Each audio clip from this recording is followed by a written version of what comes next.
Selamat pagi Bapak Ibu dan Saudara yang dikasihi Tuhan Yesus, bertemu kembali dengan Embun Surgawi pada pagi hari ini. Mari kita akan merenungkan firman Tuhan bersama-sama yang terambil dari Injil Yohanes pasal 13 ayat 1 sampai yang keempat. Demikianlah bunyi firman Tuhan. Sementara itu, sebelum hari raya Paskah mulai, Yesus telah tahu bahwa saatnya sudah tiba untuk beralih dari dunia ini kepada Bapa. Sama seperti Ia senantiasa mengasihi murid-muridnya, demikianlah sekarang Ia mengasihi mereka sampai kepada kesudahannya. Mereka sedang makan bersama, dan iblis telah membisikkan rencana dalam hati Yudas Iskariot, anak Simon, untuk mengkhianati Dia. Yesus tahu bahwa Bapanya telah menyerahkan segala sesuatu kepadanya dan bahwa Ia datang dari Allah dan kembali kepada Allah. Lalu bangunlah Yesus dan menanggalkan jubahnya. Ia mengambil sehelai kain linan dan mengikatnya pada pinggangnya. Kemudian Ia menuangkan air ke dalam sebuah basi dan mulai membasuh kaki murid-muridnya, lalu menyekanya dengan kain yang terikat pada pinggangnya itu. Bapak, Ibu, dan Saudara yang dikasihi Tuhan, kita bisa membayangkan ya, betapa terkejutnya murid-muridnya yang pada waktu itu sedang berkumpul, dan ketika mendapati Tuhan Yesus yang bersama-sama dengan dia membasuh kaki murid-muridnya. Tentu kita tahu ya bahwa membasuh kaki ya pada zaman Tuhan Yesus atau orang-orang Yahudi pada saat itu memang adalah hal yang biasa ya.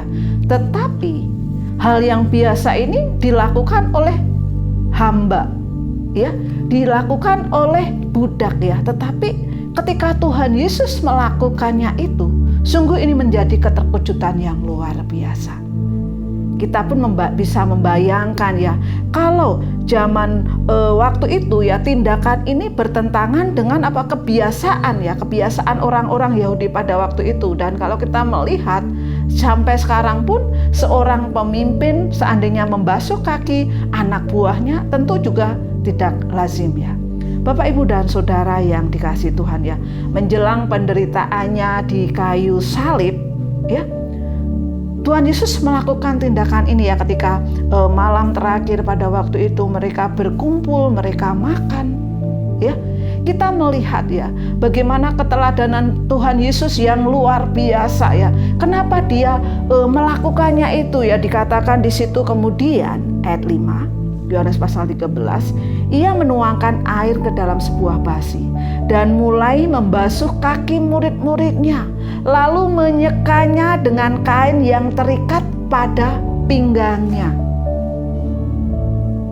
Dari cerita ini, dari keteladanan ini, dari apa yang dilakukan Tuhan Yesus, kita belajar bahwa Yesus menunjukkan betapa besar kasih-Nya kepada murid-muridnya ya, sehingga ketika sebelumnya murid-muridnya itu sedang memperdebatkan siapa yang terbesar, siapa yang termulia, siapa yang paling dekat dengan Tuhan Yesus ya. Tuhan Yesus menunjukkan di situ bahwa dia membasuh kakinya murid-muridnya. Dia menunjukkan betapa besar kasih Tuhan Yesus kepada semua murid-muridnya. Dan di situ Tuhan Yesus itu memberi gambaran betapa Tuhan Yesus itu rela berkorban. Bapak, Ibu, dan Saudara yang dikasihi Tuhan ya, Tuhan Yesus yang seorang pemimpin, Tuhan Yesus yang seorang guru, Tuhan Yesus yang seorang yang dielu-elukan, ditunggu-tunggu ya, sang Masias itu ya, dia rela membasuh kaki murid-muridnya, yang menunjukkan betapa dia rela mengorbankan dirinya di kayu salib untuk menebus kita. Dan dari cerita ini kita pun dapat belajar ya, bagaimana Allah ya memberikan perintah supaya apa? Murid-muridnya itu saling mengasihi ya. Murid-muridnya itu saling mengasihi dengan Dengan kerendahan hati. Bukan saling menunjukkan siapa yang terhebat, bukan menunjukkan siapa yang terdekat dengan Tuhan Yesus. Bapak, Ibu, dan Saudara yang dikasihi Tuhan Yesus, keinginan menjadi yang terbesar itu selalu mengganggu murid-muridnya. Demikian juga dalam kehidupan kita ya. Keinginan menjadi yang terbesar, keinginan menjadi yang terutama, atau keinginan yang menjadi dihormati sebagai orang-orang Kristen kadang-kadang mengganggu kita. Dan ini bertentangan dengan sifatnya Allah. Ya, sifatnya Tuhan Yesus, bagaimana Yesus mau berkorban membasuh kaki murid-muridnya, bagaimana Yesus mau merendahkan diri untuk mengasihi muridnya, berkorban, rela mati di kayu salib. Biarlah renungan ini menguatkan kita. Tuhan Yesus mengasihi kita.